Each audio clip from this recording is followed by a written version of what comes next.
எங்கள் பேரன்புக்கும் பெரும் மரியாதைக்கும் உரிய மாபெரும் கலைஞன் அண்ட் தமிழ் சினிமாவின் உயிர் காதலன் அப்படின்னே சொல்லலாம் எங்கள் உலக நாயகன் கமல்ஹாசன் அவர்களை ஒரு சில வார்த்தைகள் பேச அழைக்கிறோம்.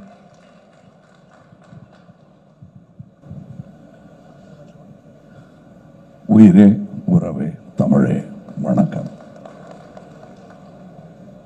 அதாவது உலக சினிமாவில் ஒரு சினிமாவை செய்துவிட்டு அதன் இரண்டாம் முறையாக அதை செய்யும்போது அதே டைரக்டர் அதை இயக்குவது என்பது ரெண்டு பேர் எனக்கு தெரிஞ்சு நடந்திருக்கு.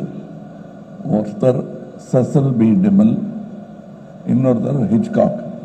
இவ்வளோதான் தெரியும். ஏன்னா ஹிச்காக்குடைய 39 ஸ்டெப்ஸை அவர் கருப்பு வெள்ளையை எடுத்தார், அதுக்கப்புறம் அதையே அவர் கலரில் எடுத்தார்.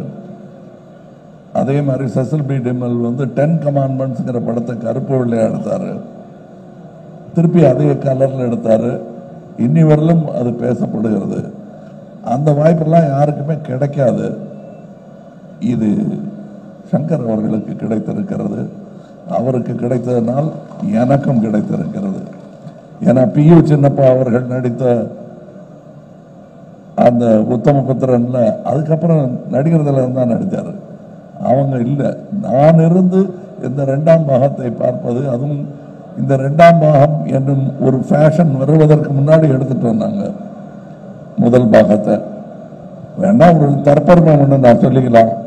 இதே சாலையில் ஒரு டப்பிங் தியேட்டர் நடந்துட்டு இருந்த போது இந்தியன் படத்தோட டப்பிங் போது நான் சொன்னேன், சார் 2வது பாகம் எடுத்துடலாம் அப்படின்னு நான் சொன்னேன். அப்போ அந்த படப்படப்பே எங்களுக்கு அடங்கலை. இது எப்படியாவது ரிலீஸ் பண்ணணும்னு. நல்லா தான் இருக்கு சார், இப்போ அதை பற்றி பேசாதீங்க சார் லெவலில் அவருடைய மனம் இருந்தது. ஆனால் முக்கியமாக இந்த 2ஆம் பாகம் எடுப்பதற்கு கருவை எங்களுக்கு இன்றும் கொடுத்து கொண்டிருக்கும் அரசியலுக்கு நன்றி.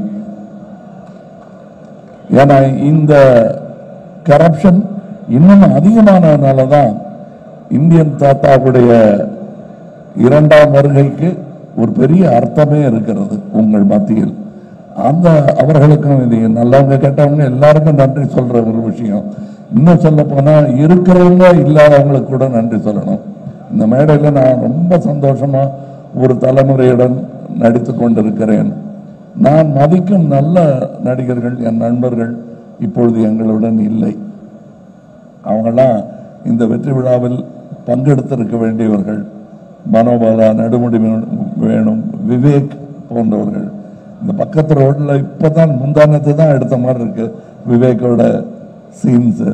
இவரு பக்கத்தில் உட்கார்ந்து டைரக்ட் பண்ணிட்டு இருந்தாரு. காலம் எவ்வளவு வேகமாக ஓடுகிறது என்பதற்கு இந்தியன் 1, 2 எல்லாம் ஒரு உதாரணம்.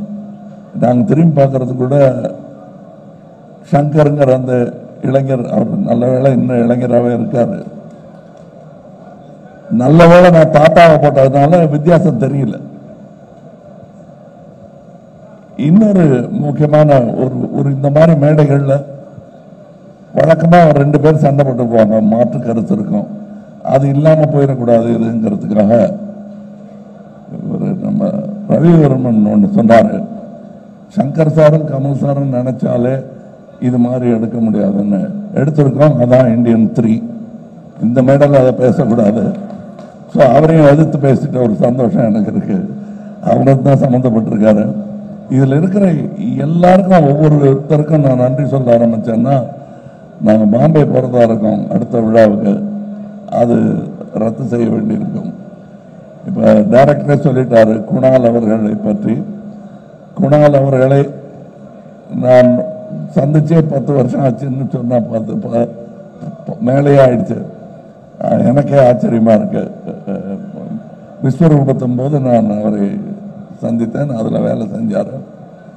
ஸோ அது மட்டும் இல்லை, இந்த படம் 5 வருடம் 6 வருடம் எடுத்ததுக்கு காரணம் நாங்கள் தொழில்நுட்பமோ இதுவோ தொழில்நுட்ப கலைஞர்களோ நட்சத்திரங்களோ காரணம் அல்ல.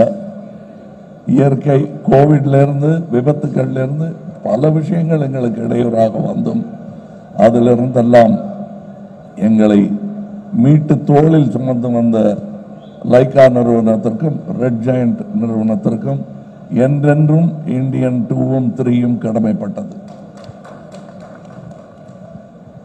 அதன் வெற்றியை அனுபவிக்க வேண்டும் முதல் ஆட்கள் அவர்களாக இருக்க வேண்டும் என்பதுதான் சங்கர் அவர்களுக்கும் எனக்கும் ஆசையாக இருக்கிறது.